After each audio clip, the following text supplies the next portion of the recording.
पूर्ण आंतरिक परावर्तन के उदाहरण लीजिए। पूर्ण आंतरिक परावर्तन का एक उदाहरण है मरीचिका। मरीचिका वह घटना है जो गर्मी के दिनों में, विशेषकर जहाँ ज्यादा गर्मी होती है और बालू होती है, वो बहुत ज्यादा तप जाती है, तो उसके आसपास की वायु विरल हो जाती है।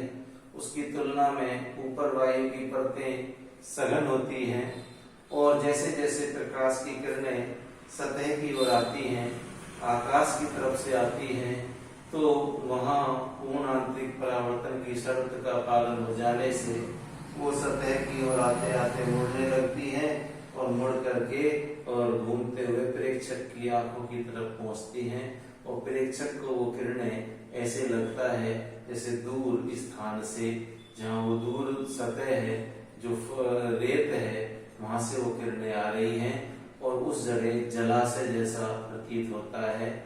वास्तव में वो जलाशय नहीं, एक भ्रम होता है, क्योंकि वो जहाँ से किरणें आ रही हैं, जैसे उस समय बादल है आकाश में, या आकाश का जो नीला रंग है उसी का वो प्रतिबिंब होता है, जो हमें एक जलाशय का एहसास कराता है।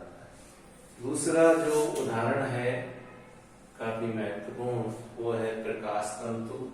इसे ऑप्टिकल फाइबर कहते हैं। ऑप्टिकल फाइबर केबल से अपन परिचित हैं। OFC संचार में काम आती हैं। भूमि के अंदर एक गहराई में लाइनें डाली जाती हैं और संचार में इनका उपयोग होने लगता है। प्रकाश तंतु है क्या? ये है एक कांच या क्वार्ट्ज का पतला तार है जिसकी मोटाई 10⁻⁻⁶ मीटर, यानी बाल की तरह ये पतले तार होते हैं, काफी फ्लेक्सिबल लचीले तार होते हैं। चित्र में ये जो पतला तार है वो मैं इस प्रकार दर्शा रहा हूं। ये जो पतला तार है इसको जाना जाता है, इसको नाम दिया जाता है कोर। इसको कोर बोलते हैं।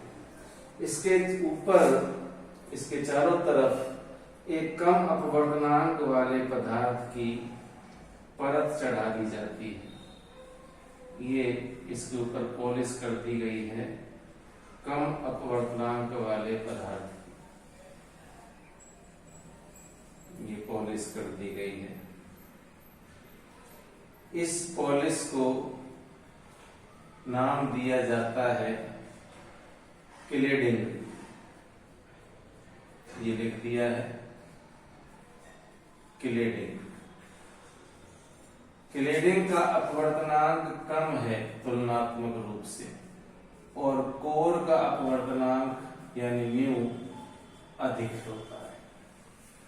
अब क्या करते हैं, जिस प्रकाश की किरण को हमें दूरस्थ स्थानों तक भेजना है इस केबल के माध्यम से, उस प्रकाश की किरण को इस कोर पर आपतित किया जाता है और आपतन में ये ध्यान रखा जाता है कि आपतन कोण का मान क्रांतिक कोण से अधिक रहे।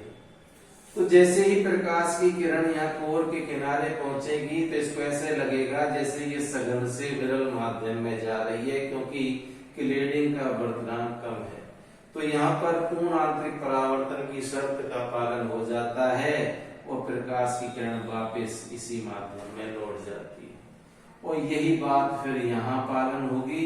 तो लगातार परावर्तन इसके अंदर होते रहते हैं और इस तरह ये दूसरे सिरे से बाहर निकल जाती है। चूंकि ये प्रकाश की किरण है तो इसकी जो चाल है 3×10⁸ मीटर प्रति सेकंड है, बहुत ज्यादा है। तो एक सिरे से दूसरे सिरे तक पहुंचने में, कई सैकड़ों हजारों किलोमीटर पहुंचने में बहुत कम समय लगता है।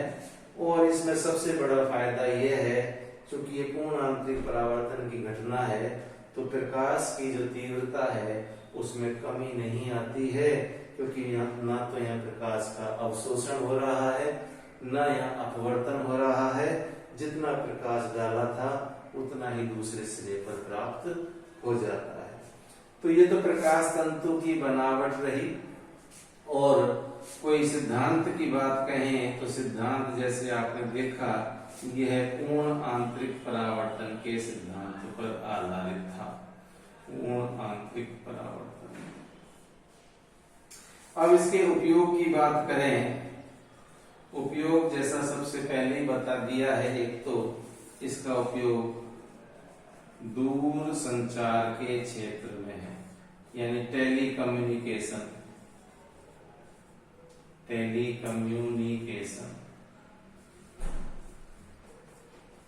इसमें क्या होता है कि जैसे ध्वनि है या श्रव्य और दृश्य दोनों हैं, इनको हमें कहीं भेजना है, कोई वीडियो या ऑडियो कहीं भेजना है, तो पहले तो उन संकेतों को विद्युत संकेतों में बदलते हैं।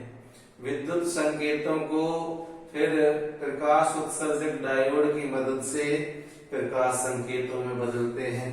उस प्रकाश संकेत को इस ऑप्टिकल फाइबर को दे दिया जाता है, दूसरे सिरे पर उसे संकेत को प्राप्त कर लिया जाता है। फिर प्रकाश संकेत को वापस विद्युत संकेत में बदलने के लिए डायोड लगाया जाता है, जिसे फोटो डायोड कहते हैं, और वहां पे जो विद्युत संकेत मिलेगा उसे पुनः ऑडियो और वीडियो संकेतों में परिवर्तित कर लिया जाता है। तो एक तो दूरसंचार में इसका उपयोग है, दूसरा चिकित्सा के क्षेत्र में इसका अच्छा उपयोग है, जिसे एंडोस्कोपी कहते हैं। शरीर के बहुत से ऐसे आंतरिक भाग जिसका चित्र सोनोग्राफी से भी अच्छा दिखाई नहीं देता, तो ये तार मानव शरीर में अंदर प्रवेश करा करके और कंप्यूटर स्क्रीन पर बहुत अच्छा आंतरिक चित्रण ये दिखाता है, जिस टेक्निक को हम एंडोस्कोपी नाम से जानते हैं।